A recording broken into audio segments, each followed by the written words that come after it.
for IU Northwest. So there's no student loans to take out. So I get a meal card to hold on.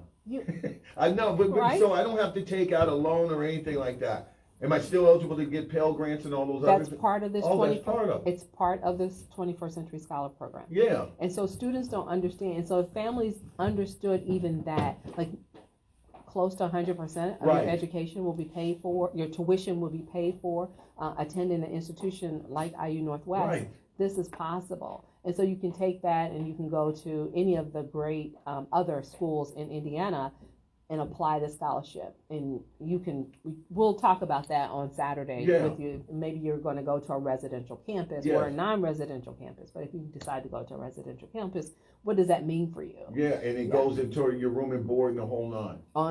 For the 21st century, it's tuition only. Yeah. And then there are possibly other scholarships to cover, right? So this scholarship it goes towards tuition and your tuition.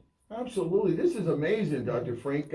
Once again, I want to let everybody know this is a wonderful program. It's money. It is moving obstacles now by educating you. It's going to be this Saturday, April 23rd, 10 a.m., 2 p.m. at the Savannah Center. You know it as the Berglund Auditorium as well. And, of course, it is for high school 21st century scholars and peer. Well, they've got different categories.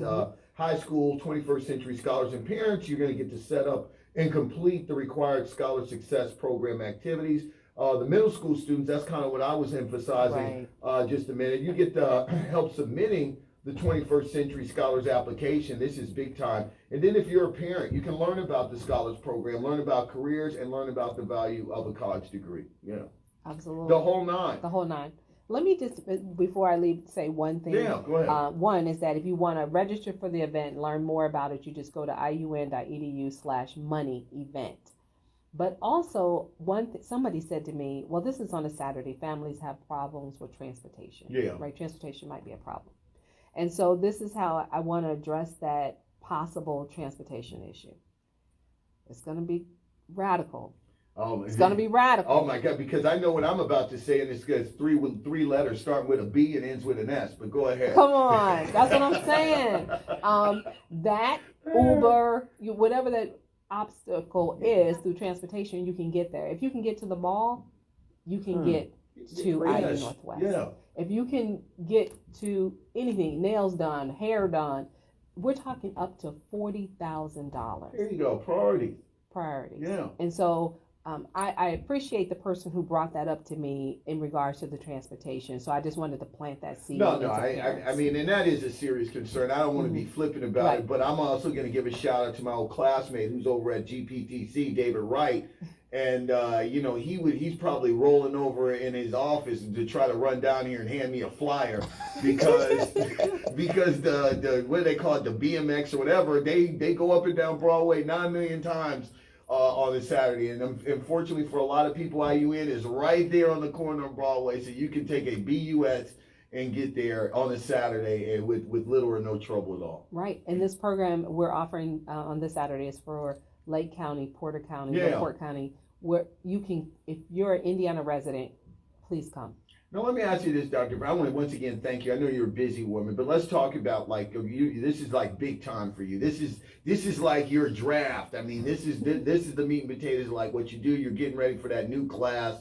You're getting more information out for these juniors and, as you said, the middle schoolers who are kind of getting their plans about getting on track. And so let me ask you this: as you go into the summer, what are some of the things that you're all? I'm just curious because do you all have? I think I talked to you about it. I know when I was going to Hampton, there was this program. I didn't have to go to it, but there was a program. It was called Summer Bridge, and it was also pre-college. There were two. I was in pre-college, but you could either get some credit hours towards your degree, or towards, or if you just need a little tune-up, no shame in the game. You quite weren't over the hump, and the school wanted to see just a little bit more of you before they committed all the way. You had to go to pre-college. Do you all have programs like that at IUN? Well, there's something coming. There's something coming. I'm so excited about it. We haven't made the official announcement. Great minds. Bloomington will be making that announcement on our behalf. Yeah. But we're actually bringing to Northwest Indiana the IU Groups program. Yes. And so the Group Scholar program is coming, and I have the privilege of coordinating that program. Okay. So we're super excited about this. We're actually rolling out information about it right now on our website, the Group Scholar program. It is income based. We're looking primarily for first generation students, and we're helping students with a small scholarship also to be a part of the program. They will attend a 6-week course. Right. And in that 6 weeks, we will be helping with some skill building, a little bit there, but then also at the end of the 5 weeks, we go into the 6th week, we're going to offer another course that will talk about more resources on campus and making that connection, transitioning to classes, and they'll get like a $250 book credit for being a part of it. And so we've got that program like working out the details of it right now. Yeah, because I've always wondered that about IUM, because I know a lot of colleges do it, and the reality is, as I said, I'm not taking any shots or anything about it like that. Just sometimes you might need a little tune-up, as I like to call it, or things like that. However, when you get into higher education, you're also paying for it. I was talking with somebody who was kind of telling me the other day about he was being funny about it, and I was laughing, but he was going to college, he had to take some remedial classes before he got in. He was like, I didn't even get any credits and I had to pay for it. And so I always wonder, for people who might need to do a little bit something in math, maybe they didn't have those ACT, SAT scores. And so I wanted to know if IUN kind of offered those summer bridge programs. We don't offer that type of programming for students right now. Yeah. We are talking about developing more of them.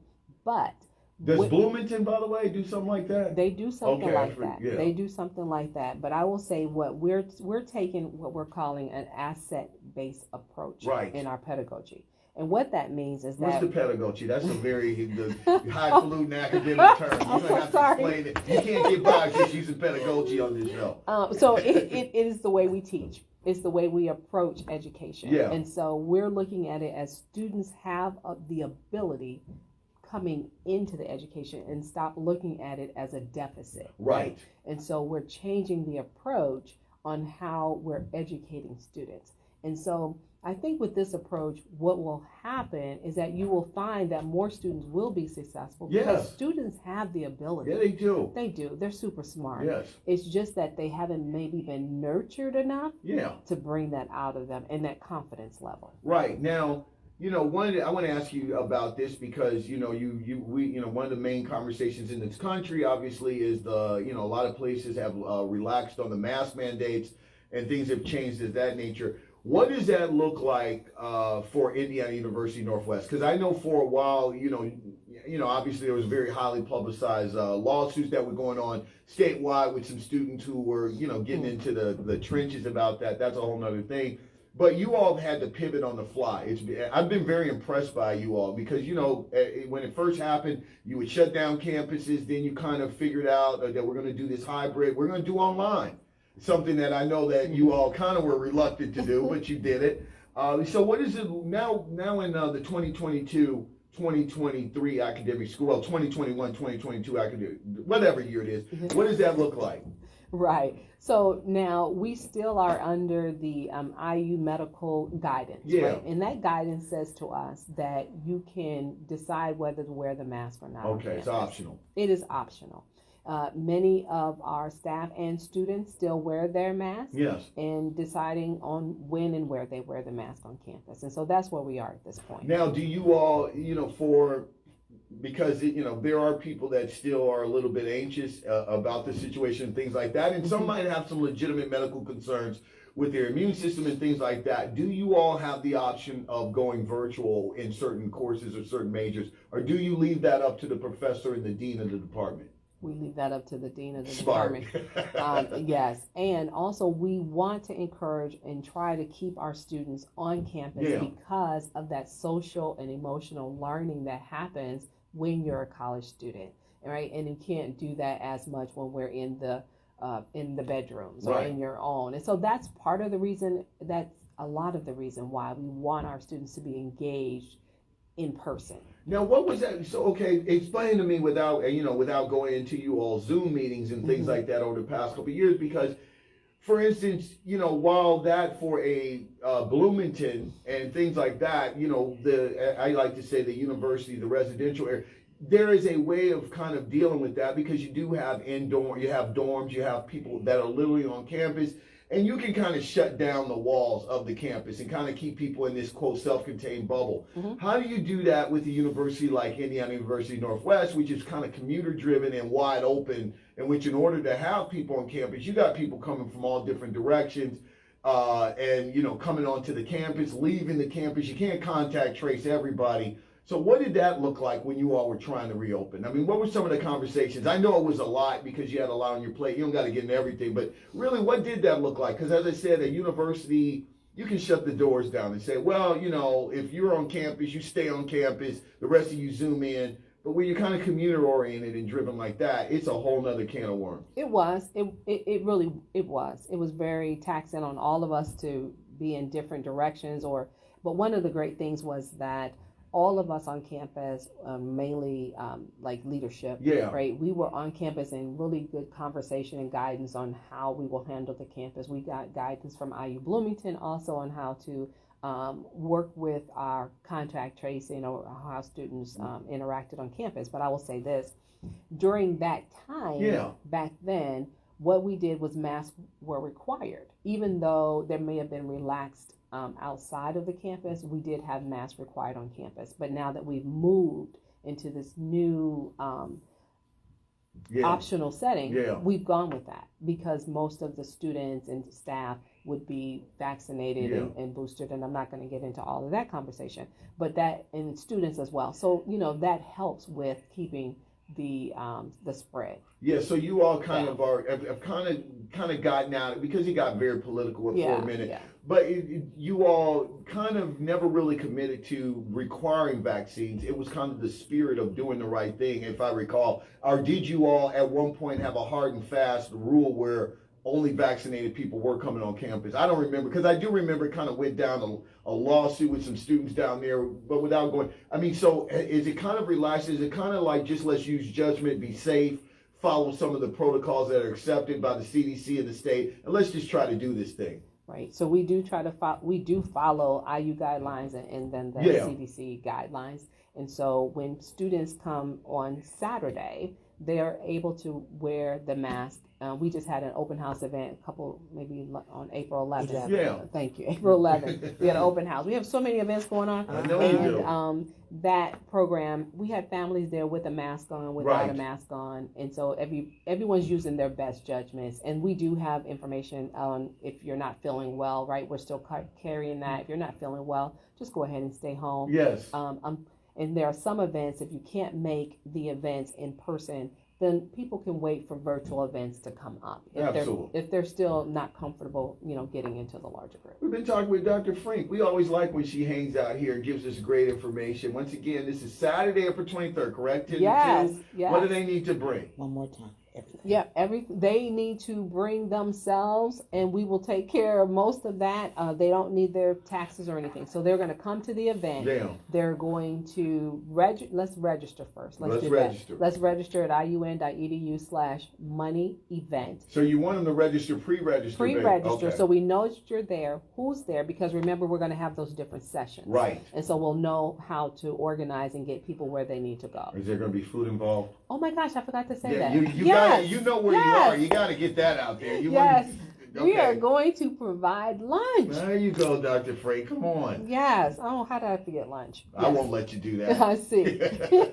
Yeah. So we'll have that closer to the end of the day. But it's going to be a day. I honestly believe that families are going to get the information they need for college. But families that have been thinking in the back of their minds, how am I going to get my kid to be able to afford college based on what I make right now? We're telling you the 21st Century Scholar Program. So we're going to also remember that it is an income-based scholarship program. So what do you said you're not going to be invasive in all those things, but what do they need to bring? I mean, what just come with yourself in a picture ID? They don't even have picture ID. Oh, okay. Just come. Yeah. Yeah. That's it. Show up. That's it. That's all. No transcript, nothing. No transcript. Because 7th and 8th graders are signing up. High school students are going to sign into their scholar track that they would have created in the 7th or 8th grade, right? And if they didn't create their account, we're going to help them get caught up. Nice. Okay, so before you get out of here, like I said, I always try to get a little bit more out of you than what you come here for. I see today. So just give me a tease, give me a little something to hold me over, Dr. Frink, please. What's coming up down the line? Please tell me you got some stuff happening. Oh my gosh, yes we do. We're going to have a summer program with Dr. Michael McGee. I was going to ask you something about that. Yep, we're going to be partnering with him in the summer, Pop July. on violent stuff. Yeah. Okay, nice. Yeah. July 14th and 15th. Students who are thinking about going into the medical profession, whether it's doctor, nurse, or radiographer, we're going to be doing it. We're going to host that program on our campus July 14th and 15th. So hopefully I'll come back and tell more about that program with Dr. McGee. Yeah, and then we'll talk about having food at that event. Yes, we do. We know.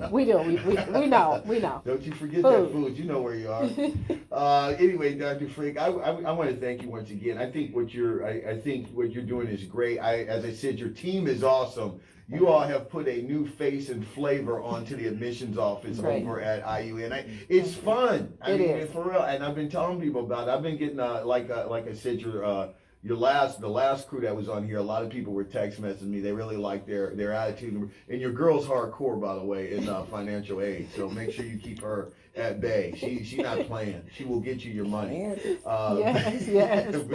But I think you're doing a great job, and I appreciate you providing information, because that's what's key out here. And I didn't even know. I'm serious. I hope people are listening to this, because this is 7th graders. You can put them on a track. And as you said, just, the counselor, it takes a village, and you'll just be able to manage that. And by the time they're seniors, this time, whenever, then they'll be possibly looking at some substantial money waiting on them to go to that next level. Right. No student loans. No student loans. Isn't that the goal where we're trying to get to, Dr. Frink? That's where we're trying to get to. That's where we're going. Absolutely. Well, once again, thanks for coming on. You're representing. Yes, IU Day. Yeah, IU Day. All right. Okay. Is it for everybody? Or it's what? for everybody. You know, it's a lot of stuff going on today, so you got to be specific. Yes.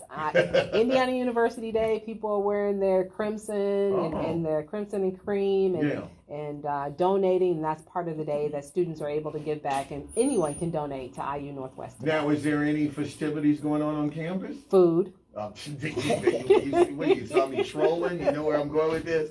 Okay, all right, well, I'll walk over there and see what's happening. Yeah. It's a great day. It's a great day. We got the mascot out and everything. Absolutely. All right, well, thanks, Dr. Frink. I appreciate you very much. All right, everybody, we're going to take a break. When we come back in a bit, we'll close it out.